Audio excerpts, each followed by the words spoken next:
नमस्कार. शाकाहार की मांसाहार या गोष्टीवर आज आपण थोडंसं डिस्कशन करू. थोडासा विषय समजून घेण्याचा प्रयत्न करू. जगामध्ये 800 करोड लोक आहेत आणि त्यापैकी 650 करोड लोक हे मांसाहार करतात आणि 150 करोड जे लोक आहेत तर ते शाकाहारी आहेत. हा जवळपासचा अंदाज आहे, जवळपासची आकडेवारी आहे. ही काही परफेक्ट नाही, पण ही जवळपास अशीच आहे. जगामध्ये 800 करोड लोक आहे, त्यातले 650 करोड लोक हे मांसाहारी आहेत आणि 150 करोड लोक हे शाकाहारी आहेत. जर आपण भारताचा विचार केला तर भारतामध्ये जवळपास 145 करोड लोक आहेत आणि त्यामध्ये 100 करोड लोक असे आहेत का जे मांसाहारी आहेत आणि 45 करोड लोक असे आहेत, 40-45 करोड लोक असे आहेत का जे शाकाहारी आहेत. ही त्या भारताची अवस्था आहे जिथं 10 अवतार झालेले आहेत. मत्स्य, कुर्म, वराह, नृसिंह, वामन, परशुराम, राम, कृष्ण, बुद्ध, कल्की असे 10 अवतार जिथं झालेले आहेत. ही त्या भारताची अवस्था आहे का जिथं 100 कोटी लोक हे मांसाहारी आहेत आणि फक्त 40 ते 45 कोटी लोक हे शाकाहारी आहेत. ही त्या भारताची अवस्था आहे का जिथं खूप सारे आचार्य झाले. शंकराचार्य, मध्वाचार्य, रामानुजाचार्य, निंबार्काचार्य, वल्लभाचार्यांसारखे आचार्य इथं जन्माला आले. ही त्या भारताची अवस्था आहे जिथं ज्ञानेश्वरांपासून तुकारामपर्यंत संत मंदिर इथं आहे. ज्ञानदेवे रचिला पाया तुका झालासे कळस असं आपण म्हणतो. ही त्या संतांची भूमी आहे, त्या संतांच्या भूमीची अवस्था आहे.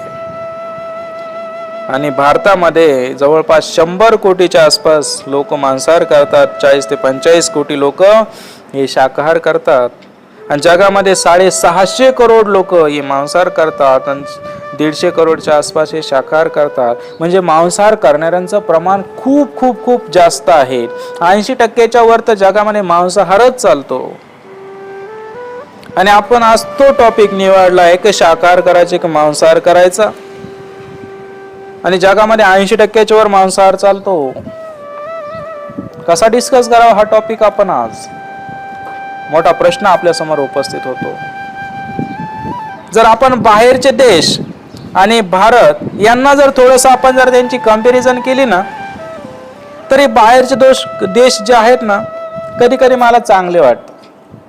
का चांगले वाटतात? ते ओरिजिनल आहे, म्हणजे ते जसं आहे तसं दाखवतात.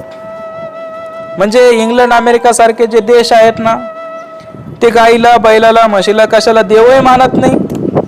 ते त्यांना कापतात पण आणि त्यांना खातात पण. आम्ही असेच आहोत. म्हणजे ते एक तर ओरिजिनल तरी दिसतात. जे बाहेरचे देश आहेत इंग्लंड, अमेरिका सारखे ते प्राण्यांना मारतात पण आणि त्यांना खातात पण.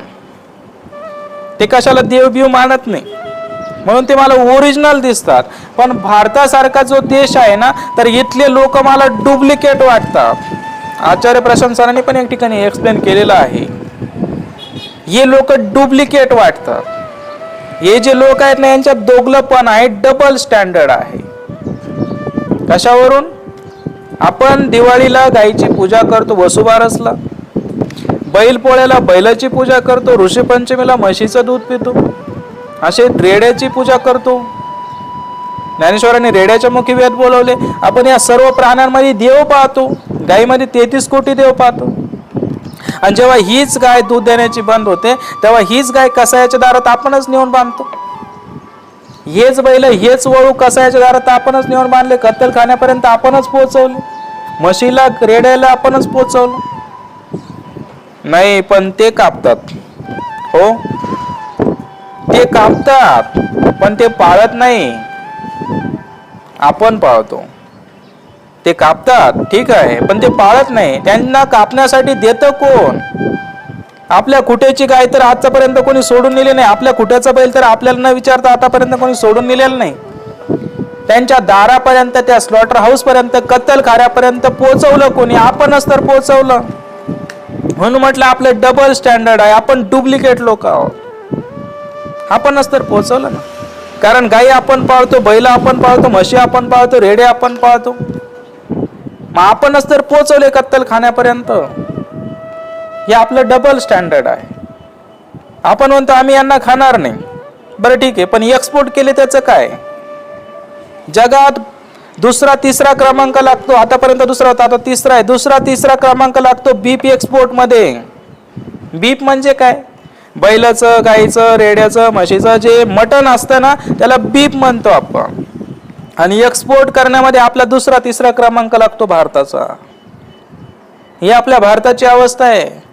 35,000 करोडचं बीप आपण दरवर्षी एक्सपोर्ट करतो. 34,000 ते 35,000 करोडचं बीप. आणि तरी आपण म्हणतो की आपलं सरकार हिंदूंचं आहे, हिंदू खतरे में आहे. हिंदू खतरे में कोणामुळे खतरे में? आपल्याच मुळे खतरे में, दुसऱ्यामुळे नाही. हिंदूंचं सरकार कशावरून हिंदूंचं सरकार आहे आणि कशावरून हिंदू खतरे में? आपणच खतरे में, आपणच आणलं हिंदू खतरे में. 35,000 करोडचं जे बीप आहे एक्सपोर्ट होतं, हे तुमच्या सरकारला माहित नाही का? हे आपल्या सरकारला माहित नाही का? सो कॉल्ड हिंदूंचं सरकार म्हणतो आपण. 4,000 ते 5,000 कत्तलखाने भारतामध्ये आहेत. सरकार मान्य, जसे सरकार मान्य देशी दुकान आहेत ना दारूचे, तसे सरकार मान्य 4,000 ते 5,000 कत्तलखाने आहेत. 4,000 ते 5,000 कत्तलखाने भारतात आहेत, सरकार मान्य. अनधिकृत कितीतरी आहेत. एवढे कत्तलखाने भारतात आहेत, मग हे सरकारला माहित नाही का? सरकारच्या परवानगीशिवाय आहेत का सरकार मान्य? अजिबात नाही. हा सगळा दोगलेपण चालू आहे, हे सगळं डबल स्टँडर्ड चालू आहे. याच्यावर कोणी बोलणार नाही. पण का मारलं जातं? ह्या मुक्या जनावरांना का मारलं जातं? सगळ्यात महत्वाचा विषय हा आहे. काय करायचं? काय चुकी आहे त्यांची? का मारायचंय? आपल्या जिभेच्या स्वादासाठी. जर कधी ते स्लॉटर हाऊस, जर कधी प्राण्यांची ती अवस्था जर कधी बघितली ना, तर माणसाचं मन असं हेलावून जातं. बघा, कधी त्या स्लॉटर हाऊसला 2-4 प्रकारे मारण्याची प्रक्रिया आहे. पण एक याच्यामध्ये त्या गाईला एका छोट्याशा बोळीमधून नेलं जातं आणि तिचं मुंडकं जे आहे ते वरती बांधलं जातं. आता तर मशिनरी आलेल्या आहेत, आता त्यांना सूर्य वगैरे असे चालवण्याची आवश्यकता नाही. आणि ते मशिनरी, ते जे पाता आहे ते साप साप साप साप खाली येतं आणि साप दिशी ती कटिंग होते. धड एका बाजूला पडतं आणि मुंडकं एका बाजूला पडतं. अशा पद्धतीने कटिंग होते. त्या गायीची कटिंग होते जिची आपण पूजा करतो. त्या गायीची कटिंग होते. आईनंतर गायीचं दूध जिचं आपण पितो त्या गायीची कटिंग होते.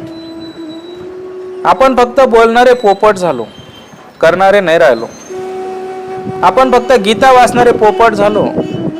गीतेमध्ये आपण म्हटलं, कायमस्वरूपी आपण बोलत राहतो, सर्वस्य चाहम हृदय सन्निविष्टो किंवा ममय वंश जीव लोके जीवभूत सनातन. हे श्लोक फक्त आपण म्हणत राहिलो, पण कधी आपण त्याचा विचार केला नाही, कधी बघितला नाही.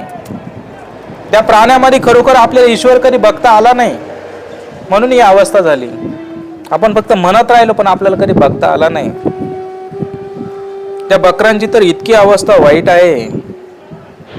फार नदीला पूर येतो, असा रक्ताचा पूर कधी कधी वाहतो.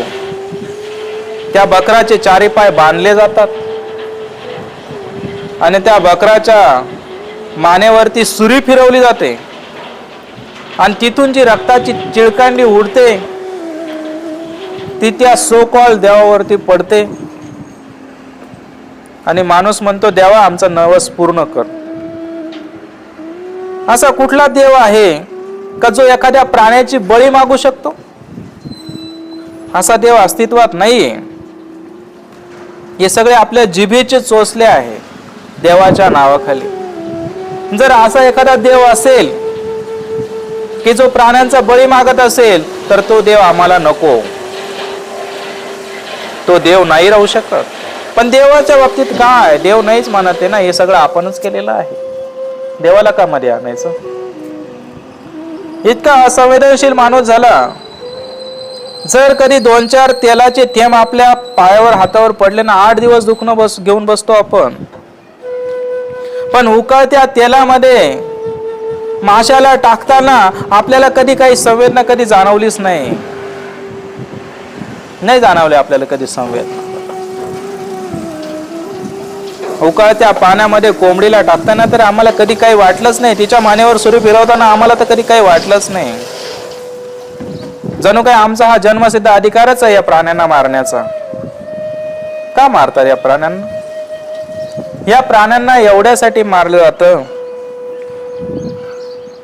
का या प्राण्यांकडे ना व्होकल कॉर्ड नाही, म्हणजे यांना बोलता येत नाही ना. म्हणून तुमच्या अधिकारासाठी, माझ्या अधिकारासाठी, आपल्या हक्कांसाठी कायदे आहेत, पण या प्राण्यांच्या जीवासाठी कायदे नाहीत. आपल्या हक्कासाठी कायदे आहेत आणि प्राण्यांच्या जीवासाठी कायदे नाहीत. त्यांच्यासाठी कायदे बनवावं कधी कोणाला वाटलंच नाही वाटलं.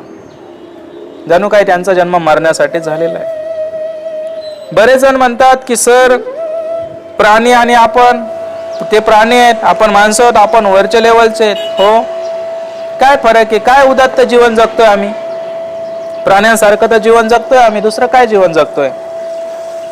म्हणजे ते पांडुरंग शास्त्री आठवले पण सोलोमन ग्रँडीचं कधी कधी उदाहरण देतात.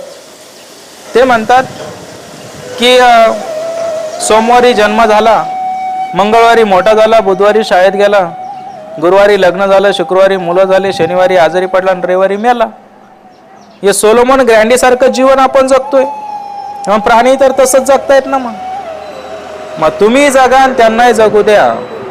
कोणाचा जीव घेण्याचा आपल्याला काय अधिकार नाही. आम्ही नाही घेत, ते घेता, पण तुम्ही त्याला सहकार्य करता म्हणजे तुम्ही त्याला जबाबदार आहातच.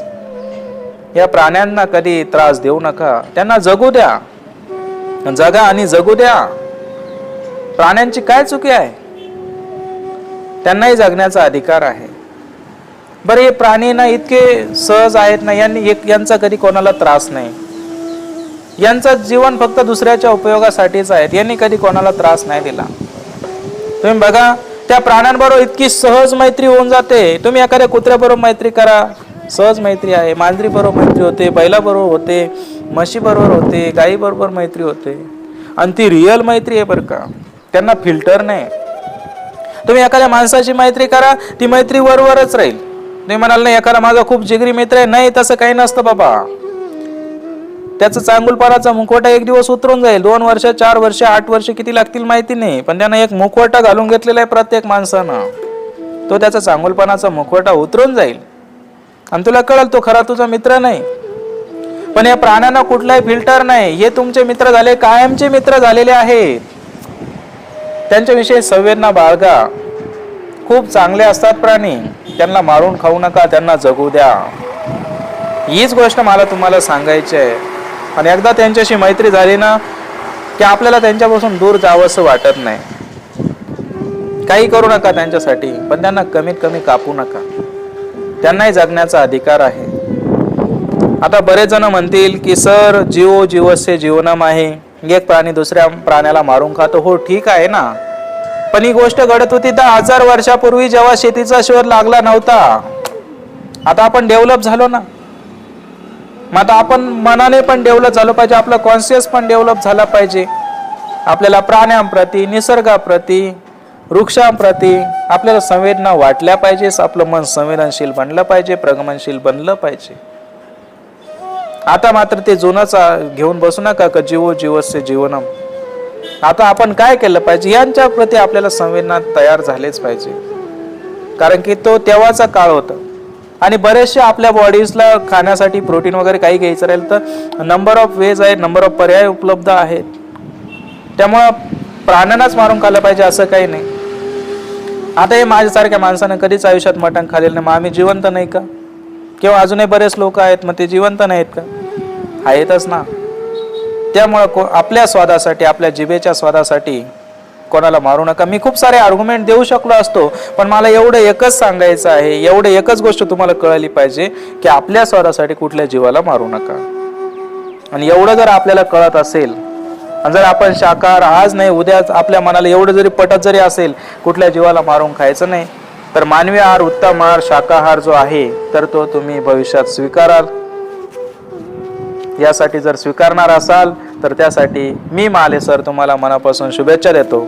आणि बोलण्याच्या ओघात जर कोणाच्या भावनेला ठेच पोहोचली असेल तर मी मनापासून माफी मागतो आणि इथं थांबतोय. धन्यवाद. जय हिंद.